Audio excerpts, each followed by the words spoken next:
আজকে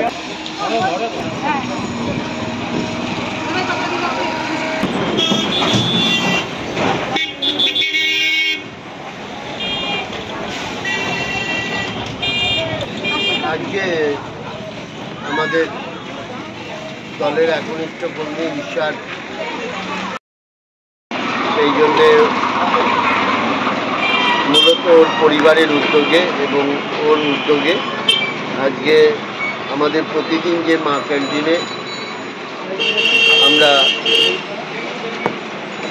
দুপুরের মধ্যাহ্নভোজের ব্যবস্থা করি, সেখানে ও আজকে নিজের বাবার স্মৃতিতে সবাইকে মাংস, ভাত, মিষ্টি সবাইকে আজকে ও নিজে বাবার স্মরণে আজকে সবাইকে সেটা মধ্যাহ্নভোজ করাচ্ছে। সেই জন্য আমরা সবাই ঈশার বাবার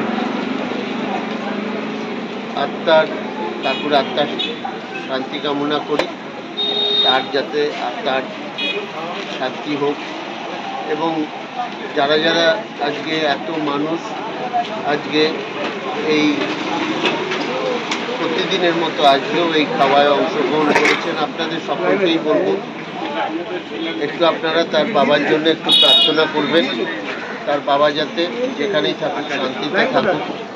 এবং আপনাদের এই ফেসবুক লাইভের মাধ্যমে সবাইকেই বলবো, আপনাদের কারোর মেয়ের জন্মদিন হোক, বিবাহবার্ষিকী হোক, কেউ শ্রাদ্ধ অনুষ্ঠান হোক বা এরকম বাৎসরিক কাজ হোক, আপনারা যদি এই অনুষ্ঠানটা বাড়িতে যেমন করলেন কিন্তু 800 মানুষের সেবায় যদি আপনারা মা ক্যান্টিনে এসে যোগাযোগ করেন এবং সেখানে যদি একটু খাওয়ার ব্যবস্থা করে দেন, স্পেশাল খাবারের, তাহলে কিন্তু আপনাদের আমি বললে কিছু মনস্কামনা আরও পূর্ণ হবে। আমাদের প্রচুর মানুষ এখানে তাদের বিশেষ বিশেষ দিনে আমার ডাকে সাড়া দিয়ে তারা আমরা তো এমনি মমতা বন্দ্যোপাধ্যায় 5 টাকায় যে ডিম, ভাত, তরকারি, ডাল, ভাত প্রতিদিনই আমরা আমাদের এখান থেকে দিচ্ছি। তার সাথে যদি আপনারা এগিয়ে আসেন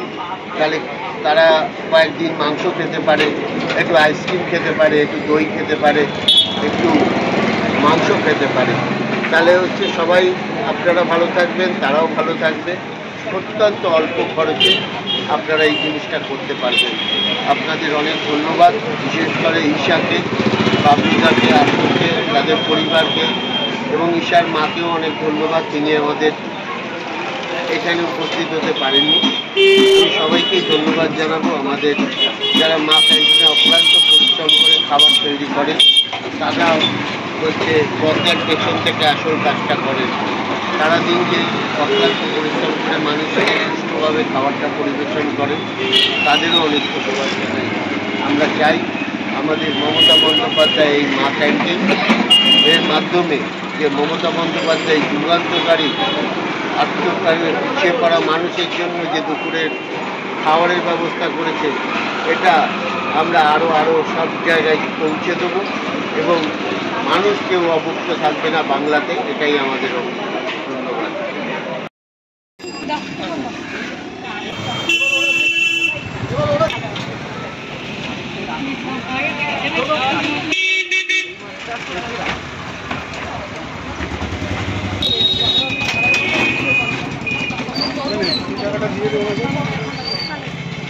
ওই এনারাতে